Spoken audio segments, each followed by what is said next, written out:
मुगलों के साथ लड़ा गया सबसे चर्चित युद्ध। संघर्ष ही उनका मुगल शासक अकबर के साथ चला। लगभग 30 वर्ष की कोशिश के बाद भी महाराणा प्रताप अकबर के हाथ नहीं लगे। यह उनका युद्ध कौशल ही था। जंगल में भटकते रहे और फिर भी बार बार खुद को ताकतवर बनाते रहे और अकबर की बहुत बड़ी सेना से भिड़ जाते थे। कुछ किस्तों के जरिए जानते हैं कि महाराणा प्रताप कितने बहादुर थे। 2 कुंटल से भी ज़्यादा हथियार कवच लेकर चलते थे महाराणा प्रताप। 7.5 फुट लंबे 110 किलोग्राम वजन वाले महाराणा प्रताप जब निकलते थे तो उनके शरीर पर 2 कुंटल से भी ज़्यादा हथियार कवच आदि होते थे। इतिहास की किताबों में उनके भाले का वजन 81 किलोग्राम का कहा गया है, तो छाती पर पहन जाने वाले कवच 72 किलोग्राम का था। कल्पना करिए, अगर महाराणा प्रताप किसी कमज़ोर आदमी के ऊपर अगर यूं ही गिर पड़े होंगे तो उनकी सांसें तो थम गई होगी। उनके पास 104 किलोग्राम वजन की तो 2 तलवारें भी हरदम होती थी। कहा जाता है कि वे कभी किसी निहस्त पर वार नहीं करते। दूसरी तलवार वह हमेशा दुश्मन के मदद के लिए लेकर चलते थे। 30 वर्ष तक चली लड़ाई। उसके बाद भी अकबर की सेना महाराणा प्रताप को नहीं पकड़ पाई। अकबर महाराणा प्रताप की लड़ाई यूँ ही तो काफ़ी समय तक चली। अकबर चाहता था कि उसकी सेना उसे महाराणा प्रताप जैसे बहादुर को पकड़कर सामने लाए। अपने लगभग 50 वर्ष के शासन में अकबर 30 वर्ष तक केवल महाराणा प्रताप के चक्कर में युद्ध लड़ता रहा। लेकिन 3 निर्णायक युद्ध साल 1577, 1578 और 1579 में हुए युद्ध अकबर की सेना को मुँह खाली पड़ी। भरी भरकम में 50,000 सैनिक वाली फौज महाराणा प्रताप का कुछ नहीं बिगाड़ सकी। जंगलों में भटके और घास की रोटियां खाई, लेकिन मातृभूमि की आन बान शान में आँच नहीं आने दी। महाराणा प्रताप ऐसे योद्धा थे जिन्हें मातृभूमि से अतिशय प्रेम था।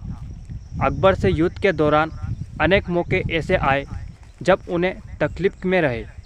मेवाड़ नहीं लौट सकते थे, जंगले में भटकते रहे, गुफाओं में सोए, घास की रोटियां खाई, लेकिन दुश्मन उन्हें छू भी नहीं कर सकते थे।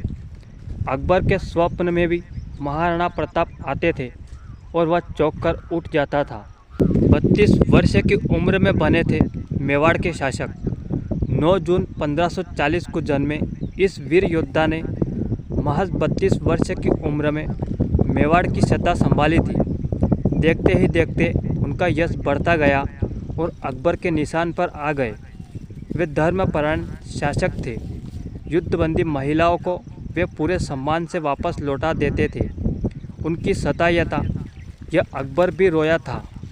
महाराणा प्रताप ने दुनिया छोड़ी थी, इसीलिए मेवाड़ समेत राजस्थान और देश के अन्य हिस्सों में आज फिर से उनकी चर्चा सुनाई जा रही है। 20,000 बनाम 35,000 अकबर की सेना में 85,000 सैनिक थे तथा महाराणा प्रताप की सेना में 20,000 सैनिक थे।